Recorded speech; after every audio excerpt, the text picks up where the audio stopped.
Hi, I'm Ken Kessler, and welcome to the Sounds of Christmas podcast. If you're new to this podcast, I want to start by saying thanks for joining us.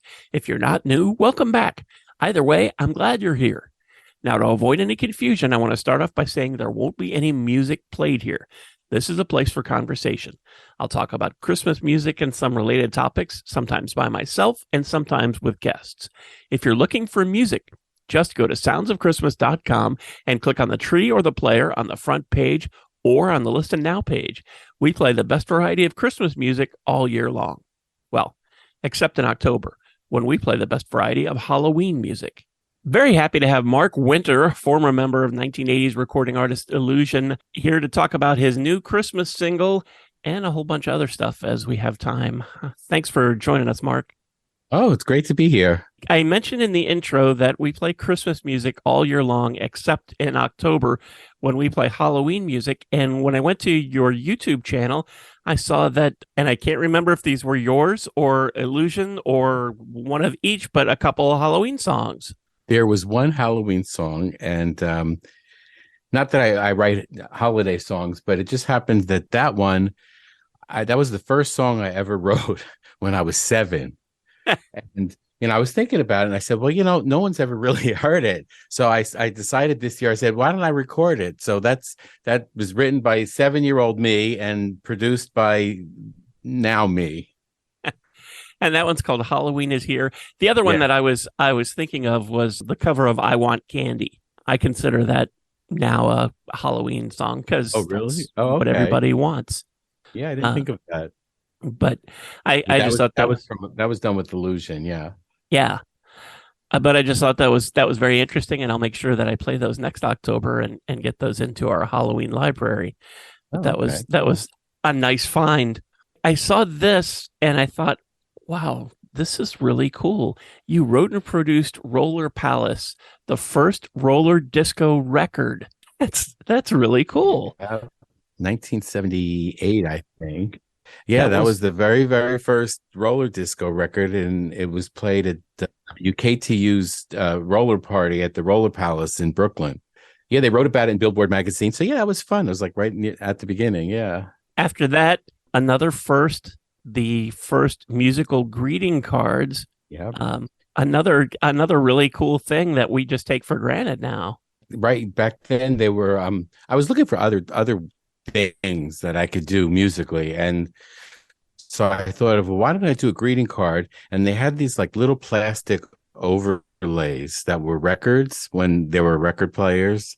I know Gen Z won't understand this, but they had these little plastic records. They were clear, and so we had greeting cards printed and with funny graphics and stuff, and I wrote a song for each one of them, birthdays, anniversaries, all kinds of things, and recorded them in the studio, and we put them out as they were like records. Yeah, I'm sure that and I don't want to be one of these kids today, but I'm sure that these kids today don't quite get it. Yeah, one of my friends said, why don't you write a roller disco song? I said, okay. So that's what I did.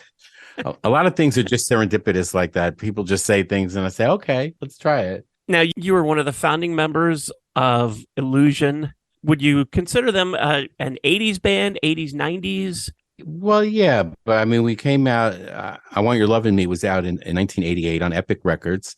And, we were around the same kind of time as Expose and the Cover Girls and, Fascination and all those kind of bands. And it was great while it was happening. When you have a record out, they treat you like royalty. So it was great while it was happening. And then we just continued to record into the 90s. And then, my ex-wife was in the band. So when we got divorced, that was the end of that. Yes. Sadly, a too common tale with a lot of bands.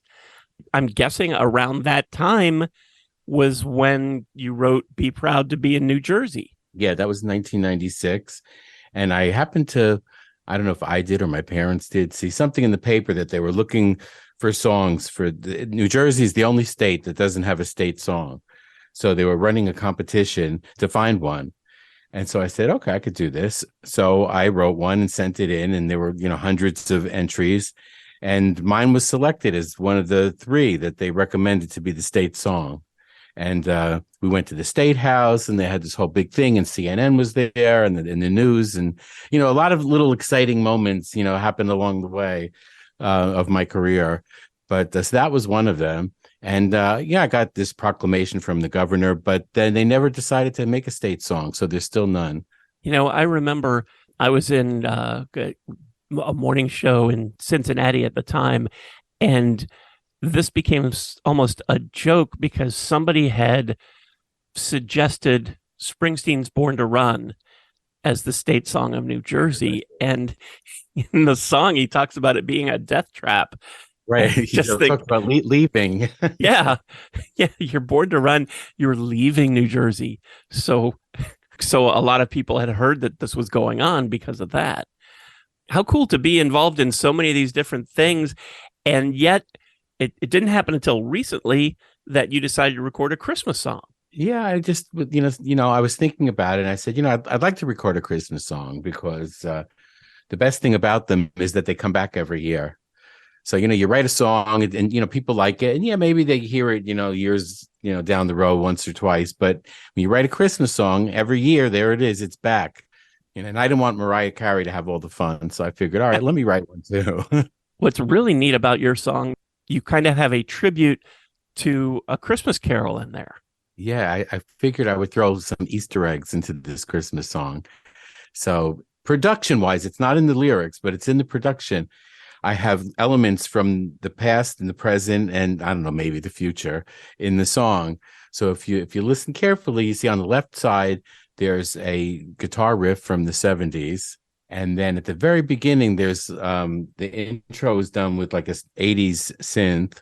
And then the middle, the bridge part where the sax comes in, I have a tribute to the girl groups of the 60s.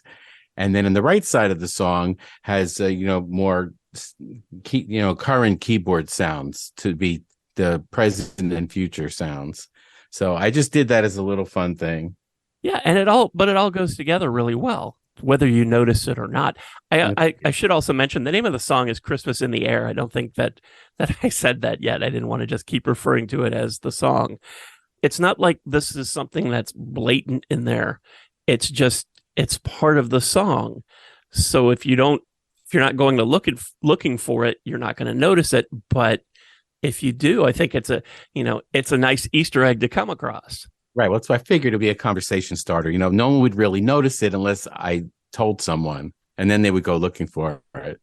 Are there other Easter eggs in there that we haven't talked about? No, not really. I mean, the only thing, when I recorded the song, I contacted my friend, Britt Savage, and both of us were in 80s new wave bands back in the early 80s in New Jersey. We were playing in the club circuit, and so I knew her, and she's in Nashville. And the great thing about her is that she actually won Star Search in 1992. She was the winner of Star Search. So, she's a friend of mine. So I asked her if she would do the backgrounds for me, and she said, of course. So she did all the background singing on that. And it sounds great. She did a fantastic job. Was it just kind of a whim that you thought that you would record a Christmas song, or was there anything that led you to it?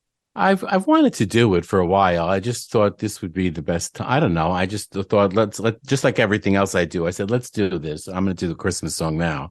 There was no reason, or I just decided like everything else. Yeah, that's fine. I always wonder when somebody's had a career that has any longevity, and that's not always the case in music, when they decide to make Christmas music. Some start out, and one of the first things they do is a Christmas single, and some wait until their career is winding down, and some do it in the middle. And I was just curious if there was anything that sort of, other than you had been wanting to do it. Well, when I write songs, usually I write the melody first. And so, I don't know, I was taking a walk one day and I was just thinking, let me do a Christmas song. And the melody started coming to me. And so I started, words started, everything just, that's how songs happen. Things just come. And so before I knew it, I had the whole song written, and, I have my studio, so it's not a problem to record it. So I figured, all right, I'm going to do this now. And I've been really happy with it. It came out really nice. Yeah, I agree. I hadn't noticed. I think I saw this on your website about the different eras of music that you had kind of snuck in there that you had mentioned a minute ago. So I had to go back and listen for that. But I just think it's seamless the way it works together. And if you don't know it's there, but it all comes together really well. Any plans for any more Christmas music? Have you thought about Um, that? no, I wanted when I thought about writing the Christmas song, I wanted to write something happy. I wanted a happy, cheery Christmas song. I don't know. Maybe I'll write a sad one. I don't know. But I really want, I'm a happy person. I like to write, happy things. So I wanted this to be a cheerful Christmas song. One of my friends told me I should write a Hanukkah song. I said, okay, well, maybe I'm on the agenda for next year. Have you thought about like a whole album, even if that meant some covers? Not really. No, I like to just, I like to do different things. I don't know if I'll do a whole Christmas album or not. If I do another Christmas song, I would, just do one to start and see how it goes. So we're coming to the end of 2022.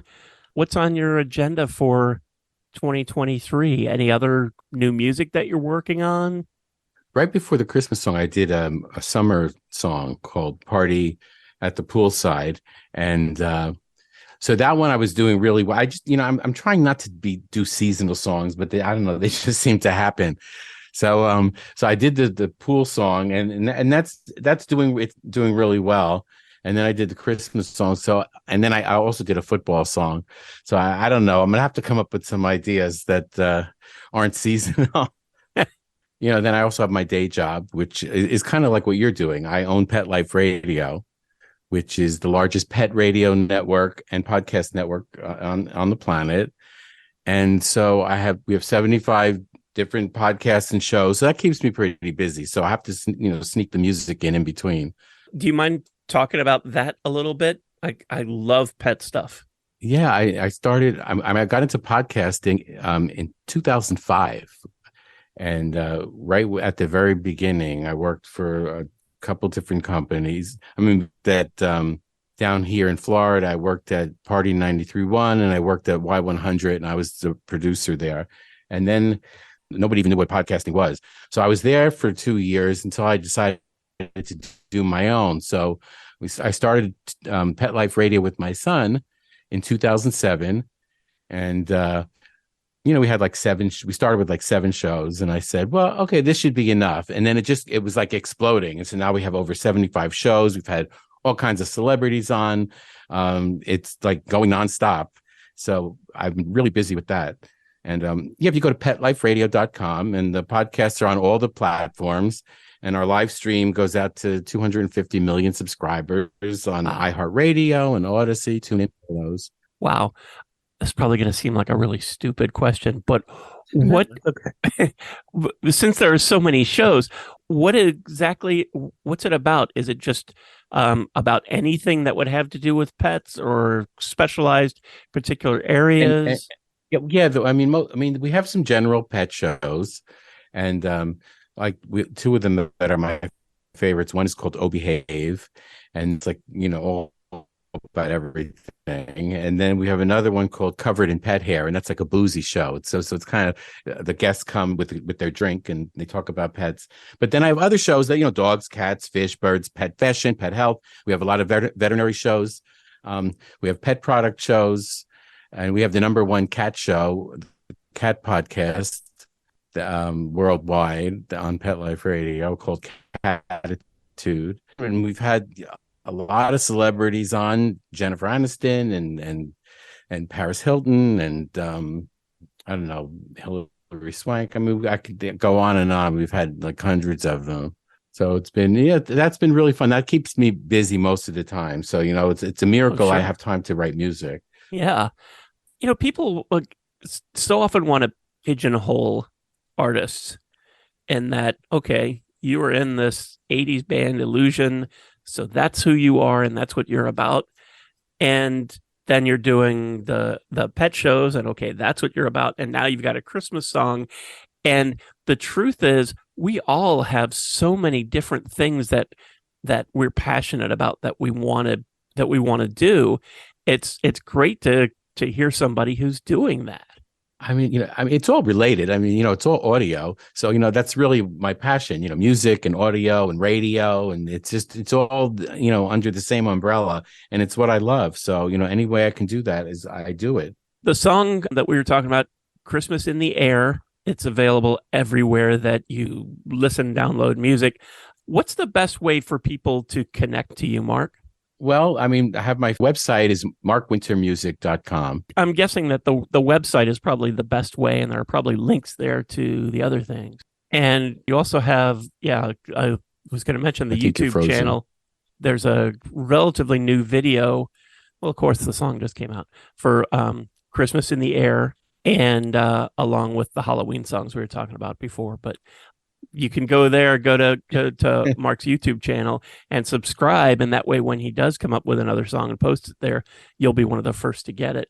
And I'll put links to that and your website and the pet shows in the show notes for this. So anybody who's listening can just click and head on over and check that stuff out too. That's great. Yeah. If you go there, there's also, I've got a disco song that I did in 1979 is on there. And I've got a pet song I did about pets and all kinds of stuff. It's mostly electronic, like pop electronic stuff. So they're all fun to listen to. Yeah, you're definitely going to want to check this out.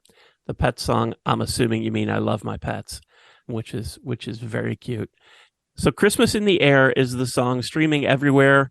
You can also check out Mark's other music on his website and on his YouTube channel.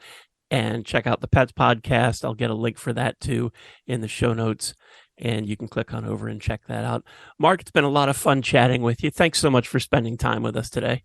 I'm thankful that you're playing my song and hopefully people like it. And thank you. And thank you so much for listening and for continuing to support the Sounds of Christmas station and podcast. Anytime you're ready for Christmas music, we're ready for you. Just go to soundsofchristmas.com and click on the tree or the player on the front page or on the Listen Now page. You can also grab our app in the Google Play Store and take the music with you wherever you go.